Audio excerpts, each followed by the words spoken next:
Primary ইউনিয়নের আমার সর্বস্তরের বাংলাদেশ জাতীয়তাবাদী দলের নেতা কর্মী এবং আমার সাথে বসে থাকা আমাদের জেলা বিএনপি, থানা বিএনপি, শহর বিএনপি নেতৃবৃন্দ ও অঙ্গ সহযোগী সংগঠনের নেতৃবৃন্দ যারা আছেন, তাদের সকলকে আমার সালাম জানাই। আসসালামু আলাইকুম। দীর্ঘ এই মিটিংয়ে আমি এখানে যতক্ষণ বসেছিলাম 1 মিনিটের জন্য আমার ক্লান্ত লাগেনি, কারণ এখানে আমার প্রত্যেকটা চাচা যারা দীর্ঘদিন যাবত এই দলটা করে এবং আমার বাবা, তারা বক্তব্যে যা যা বলেছে প্রত্যেকটা কথাই কিন্তু অনেক বেদনাদায়ক। আপনারা জানেন, আপনাদের সন্তান, আপনাদের এই মাটির সন্তান, যেই মাটিতে ছোট থেকে একটি শিশু সন্তান থেকে শুরু করে বড় হয়েছে, তিনি হচ্ছেন আমার বাবা জনাব মোহাম্মদ হযরত আলী, আপনাদের সন্তান অথবা আপনাদের ভাই। তিনি এই জঙ্গলদ্বীপ অজপাড়াগা একটা গ্রামের ছেলে, যে অত্যন্ত কষ্ট করে আজ এই পর্যায়ে এসেছেন। তার জীবনে সাফল্যের থেকে কষ্টের গল্পই বেশি, তবে তিনি নেহাতি একজন ভালো মানুষ। আমাদের শ্রদ্ধেয় অ্যাডভোকেট জীবন আঙ্কেল আজ যে কথাগুলো বললেন, আপনারা বিশ্বাস করবেন কিনা জানি না, আজই আমি প্রথম এই কথাগুলো শুনলাম যে পুরা বাসা যখন পুলিশ দিয়ে ঘেরাও করা এবং আমার বাবাকে যখন গ্রেফতার করার জন্য আসে এবং সেখানে যখন শেরপুর সদরের বাংলাদেশ জাতীয়তাবাদী দলের সকল উকিল আমাদের বাসায় উপস্থিত, ঠিক সেই সময়ও আমার বাবা ভয় না পেয়ে আগে আমার শ্রদ্ধেয় অ্যাডভোকেট আঙ্কেলদের, উকিল আঙ্কেলদেরকে বাসা থেকে বের করেছে, তারপর তিনি অ্যারেস্ট হয়েছেন। কথাটার মানে কি বুঝেন চাচা চাচিরা, ভাই বোনরা আমার?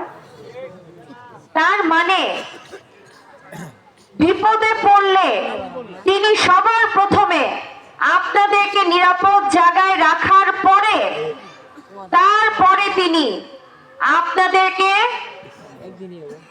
নিরাপদের চাদরে ঢাকার পরে তারপর তিনি ফাইট দেওয়ার মতন প্রস্তুত একজন নেতা শেরপুরের মাটিতে আছে।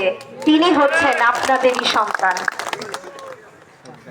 আমি আরো অবাক হলাম যে আব্বু যখন অ্যারেস্ট হয়ে যায় তখন তো আমরা কেউ জানি না, নিশ্চয়ই সেটা কোনো এক গভীর রাত ছিল এবং আমি তখন ঢাকায় ছিলাম। আমি সেই রাতে জানতাম না যে আমার বাবাকে অ্যারেস্ট করা হয়েছে ক্রস ফায়ার করার জন্য। তার মানে কি একদম ডাইরেক্ট গুলি করে তাকে মেরে ফেলার জন্য চিন্তা ভাবনা করা হচ্ছিল। অথচ দেখেন তার বউ বাচ্চারা কিছুই জানতো না। এবং জীবন আঙ্কেল আমার শ্বশুরকে ফোন দিয়েছিলেন, এটাও আজকে প্রথম আমার জানা, আমি এটা আগে জানতাম না। এবং পরবর্তীতে আমার শ্বশুর হয়তো বা আমার বাবাকে কোনো না কোনো ভাবে, তাদেরকে কোনো না কোনো বুদ্ধি দিয়ে হয়তো বা আমার বাবা, আসলে রিজিকের মালিক আল্লাহ, বাঁচিয়ে রাখার মালিকও মহান আল্লাহ তাআলা, হয়তো বা ওনার হায়াত আছেন দেখে তিনি আজও আমাদের কাছে এভাবেই বসে আছেন, তাই না চাচারা? আর সেই দিনে সেই ঘটনায় আপনাদের সন্তান এই লোকটাকে যদি গুলি করা হতো, আজকে থাকতাম আমি এক এতিম সন্তান। এবং সেই দিন যদি তাকে মেরে ফেলা হতো, তাহলে হয়তোবা আজ আপনার সাথে আমাদের এইভাবে দেখা হতো না, বা আমার এইভাবে দেখা হতো না। প্রিয় চাচারা চাচিরা আমার, আমরা চরের সন্তান, আপনাদের মতোই চরে আমার বাবা বড় হয়েছে। এই মাটিতে, এই ধান খেতে কখনো ধান কাটছে, কখনো এই মাটিতে খেলা করছে, কখনো এই পাশের স্কুলটাতেই পড়াশোনা করছে, কখনো কখনো আপনাদের মতনই কষ্ট করে পরিশ্রম করে জীবন যুদ্ধে বাজি রেখে জীবন চালিয়েছেন। আমি গর্ব করে বলি আমি তার সন্তান, যে হয়তো বা তার মতন কষ্ট করে বড় হইনি, কিন্তু আমিও কিন্তু কষ্ট করা শিখে গেছি। দিন রাত, রাত দিন একাকার করে আপনাদের সাথে মিলেমিশে একাকার হয়ে গেছি। কোনো পার্থক্য আছে চাচারা? আমি আপনাদের চরের সন্তান, কিন্তু হয়তো বা চরে বড় হইনি, কিন্তু এক মুহূর্তের জন্য আমার মনে হয় না আমি একা, আমি আপনাদের থেকে আলাদা। আমি যখন জঙ্গল দিয়ে আসি, আমার চাচাদের, আমার ভাইদের, আমার চাচিদের মুখের দিকে তাকাই, আমার এক বিন্দু পরিমাণ নিজেকে একা মনে হয় না।